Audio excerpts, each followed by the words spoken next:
नमस्कार दोस्तों, बात करते हैं यस बैंक लिमिटेड की। ओवरऑल अगर आप देखोगे वॉल्यूम बहुत तगड़ा आया है। 77-80 मिलियन के करीब का वॉल्यूम आया है। तीन बड़ी खबरें इस स्टॉक में ऑलरेडी आ चुकी है। देखिए, स्टॉक लगातार स्ट्रगल कर रहा है अपने प्राइस बैंड को ब्रेकआउट देने के लिए। चार्ट अगर आप देखेंगे तो लगातार एक जोन में बना हुआ था। हालांकि पिछले दिनों एक अच्छी खासी रैली देखने को मिली थी, बट वो बहुत शॉर्ट टर्म की थी।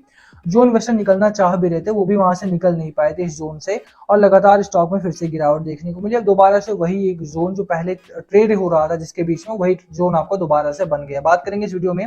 तीन बड़ी खबर आई है, दो बड़ी खबरें हैं। एक, मोदी की रेटिंग आ चुकी है आपके सामने। दूसरी है आपके लिए कि यहाँ पर फंड रेज हुआ है, बहुत बड़ा फंड रेज कंपनी ने अनाउंस कर दिया है और मुझे लगता है कि इसके बाद स्टॉक में टर्न अराउंड देखने को मिलेगा। तीसरी बड़ी खबर है कि यस बैंक ने जिनको एक कर्ज दे रखा था वो कर्ज रीपेमेंट यहाँ पर हुआ है, डेट रीपेमेंट यहाँ पर हुआ था, जिसको कंपनी ने ऑलरेडी यहाँ पे बैड डेट मान लिया था। तो तीनों ही खबरें मुझे लगता है कि कंपनी के आगे बढ़ने के लिए, कंपनी के टर्न अराउंड के लिए बहुत इंपॉर्टेंट है। इन्वेस्टर के तौर पे अगर आपने यस बैंक में निवेश किया हुआ है या आप करने वाले तो ये भी आपके लिए बहुत इंपॉर्टेंट होने वाला है। लास्ट तक जरूर देखना। चलिए शुरू करते हैं इस वीडियो को, बट उससे पहले अगर आप चैनल पर नए हो तो प्लीज चैनल को सब्सक्राइब कर दो, हिट बेल आइकन ताकि आपको नोटिफिकेशन मिल सके। चलिए स्टार्ट करते हैं। ओवरऑल अगर आप देखोगे तो मैं थोड़े से फंडामेंटल इसकी बात कर लूँ, उसके बाद खबरों पर लेकर के चलूंगा मैं आपको। अभी अगर आप देखो तो कंपनी का व्यवसाय, कंपनी का बिजनेस बहुत ठीक ठाक चल रहा है। कंपनी लगातार, अगर आप सितंबर 2021 क्वार्टर से देखोगे तो रेवेन्यू काफी बढ़ चुका है। 7,351 करोड़ के आसपास का रेवेन्यू जनरेट कर रही है कंपनी। बहुत एक स्टेबल कंपनी बन रही है, धीरे धीरे करके स्टेबिलिटी इस कंपनी में देखी जा सकती है। वहीं पर अगर आप मार्जिन की बात करेंगे तो कंपनी का मार्जिन भी गजब का है, 15% के आसपास का मार्जिन है। हालांकि अगर आप देखेंगे तो बैंकिंग सेक्टर में मार्जिन अराउंड 40% के आसपास कम से कम रहता है। टू बी फ्रैंक, यहाँ पर अगर आप देखेंगे तो जो मोस्ट ऑफ द पैसा है कंपनी का वो इंटरेस्ट पेमेंट में जा रहा है, क्योंकि जिन लोगों को इस कंपनी ने लोन दिया है वो लोन पेमेंट नहीं कर रहे हैं, और जहां से इन लोगों ने लोन लिया है इनके पास इतना पैसा नहीं बचता है कि वो लोन पे कर सके। और यही रीजन है कि इंटरेस्ट पेमेंट इतना हाई हो जाता है कि कंपनी का जो मार्जिन है वो बहुत कम रह गया। अदरवाइज अगर आप किसी भी बैंक का उठा करके देखेंगे तो मार्जिन काफी ठीक ठाक रहता है, क्योंकि बैंकिंग में आप देखिए कि कॉस्ट कम रहता है, कॉस्ट कॉस्ट ऑफ ऑपरेशन बहुत कम रहता है। उसके बावजूद भी इस बैंक का जो मार्जिन है वो 15% के आसपास है। इस कंडीशन में मुझे लगता है कंपनी अपने आप को ठीक ठाक मेंटेन कर रही है। यहीं पर अगर आप देखो तो नेट प्रॉफिट की बात की जाए तो कंपनी का नेट प्रॉफिट भी एक ठीक ठाक जोन में बना हुआ। जैसे मैंने बोला, अगर कंपनी अपने मार्जिन को ठीक कर लेती है, इंटरेस्ट पेमेंट जो लोग कर रहे हैं वो रिड्यूस करती है यहाँ से, तो उसके लिए कंपनी की प्रॉफिटेबिलिटी काफी बढ़ जाएगी। और यही रीजन है कि कंपनी का, अगर आप एनपीए भी देखोगे, कंपनी का एनपीए ड्रेस्टिकली कम हुआ है। 5% से जो एनपीए था इनका वो 0.83% रह गया है। 14-15% के आसपास का ग्रॉस एनपीए था, वो अभी 2% के करीब का रह गया। तो यस बैंक लगातार अपने आप को रिवाइव करने के लिए काम कर रही है। और यही मेरा कहना है कि जिस तरह से लगातार फाइनेंशियली आप चेंज देख रहे हो और वो चीजें आपको खबरों में भी देखने को मिल रही है, यहाँ से यस बैंक के इन्वेस्टर्स के लिए एक टर्न अराउंड मोमेंट देखने को मिलेगा ही मिलेगा। अब खबरों की बात की जाए, देखिए खबरों में काफी अच्छी अच्छी खबरें हैं। पहली खबर है, चलिए मैं पहले मोदी की रेटिंग दिखा देता हूँ आपको।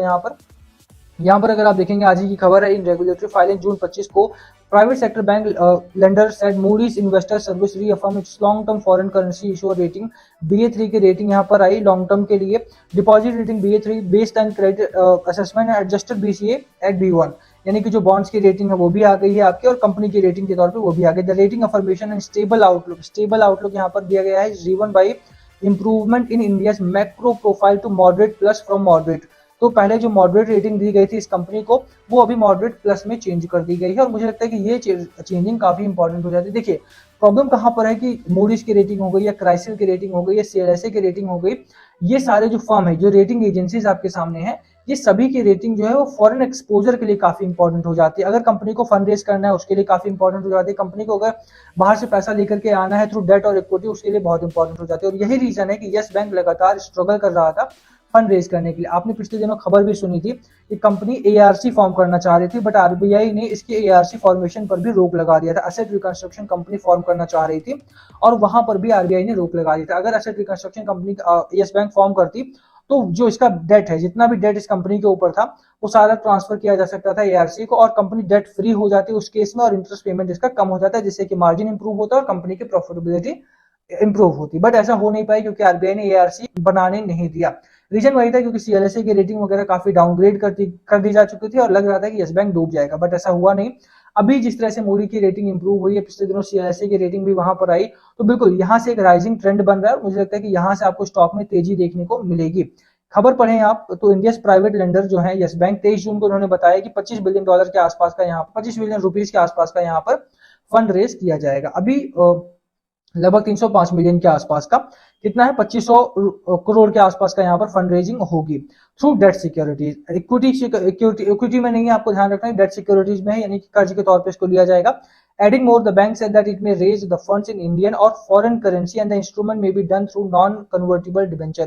NSDs में इनको लिया जाएगा। NSDs का क्या मतलब होता है, नॉन कन्वर्टिबल डिबेंचर का, कि डिबेंचर जो कन्वर्टिबल होते हैं उनको at a point of time वो अगर जो इन्वेस्टर है वो चाहे तो इक्विटी में कन्वर्ट करवा सकता है, बट अगर नॉन कन्वर्टिबल डिबेंचर आपके सामने लिए गए हैं तो इसका मतलब है कि उनको कभी भी इक्विटी में कन्वर्ट नहीं किया जा सकेगा। और अच्छी बात होगी, कंपनी अपने प्रमोटर्स का जो शेयर होल्डिंग पैटर्न है उसको इंटैक्ट रखना चाहती है और वो छोटे इन्वेस्टर के लिए भी काफी बढ़िया रहेगा। As on 31 March the bank total capital adequacy ratio CAR जो इनका वो 17% के आसपास आता है, जो कि काफी बढ़िया है। The private lender had reported net profit 202 crore का है। अच्छा, ये फंडामेंटल्स है हमारे, इनकी बात हम यहाँ पर नहीं करेंगे, बट हाँ अच्छा खबर आपके लिए यही है कि कंपनी फंड रेज करने जा रही है। अब तीसरी बड़ी खबर बात करें, देखिए यहाँ पर उसका वो नहीं है, बट हाँ आप जाकर के पढ़ सकते हैं कि आर पावर का जो एक आर्म है, आर पावर ने काफी बड़ा कर्ज इस बैंक से ले रखा है। एक्सिस बैंक, केनरा बैंक और एसबीआई भी इस रेस में आते हैं, बट आर पावर का मेन जो लोन गया है वो यस बैंक से ही गया है। आर पावर की एक बड़ी आर्म है रोजा पावर। रोजा पावर ने अभी अभी अगर पिछले 18 जून को अगर आप देखेंगे तो लगभग 925 करोड़ के आसपास का डेट रीपेमेंट किया है। इसमें बड़ा हिस्सा जो है वो यस बैंक को भी जाता है। तो यस बैंक ने जिनको कर्ज दे रखा है उनकी भी तरफ से लोन आना यहाँ पर स्टार्ट हो चुका है, और यही रीजन है शायद कि आज मंडे मॉर्निंग में आपको यस बैंक एक ग्रीन जोन में ट्रेड होता हुआ दिखाई देगा। आने वाले दिनों में भी अगर आप देखेंगे तो यस बैंक में टर्न अराउंड मोमेंटम बन रहा है। हालांकि इस तरह की गिरावट जब भी किसी स्टॉक में होती है तो उसमें बहुत जल्दी से आपको टर्न अराउंड मोमेंटम नहीं देखने को मिलता है, बट हाँ स्टॉक में अगर रैली आती है थोड़ी बहुत प्रॉफिट बुकिंग भी देखने को मिलेगी। होल्ड करने की मेरी सलाह यहाँ पर रहेगी। एक्सिस का टारगेट की बात की, जैसे मैंने एक्सिस का टारगेट यहाँ पे 26 रुपए प्लस का आ चुका है। तो बिल्कुल यहाँ पे खरीदारी करके चलो, स्टॉक में अभी भी रैली की उम्मीद है, 1 साल का टारगेट है ये। तो अगर आप खरीदारी करते हो तो लॉन्गर पीरियड के लिए करना, शॉर्ट टर्म के लिए मत जाना। यस बैंक एक अच्छा खासा मोमेंटम तैयार कर रही है और अच्छा खासा कंपनी के तौर पर उभर रही है।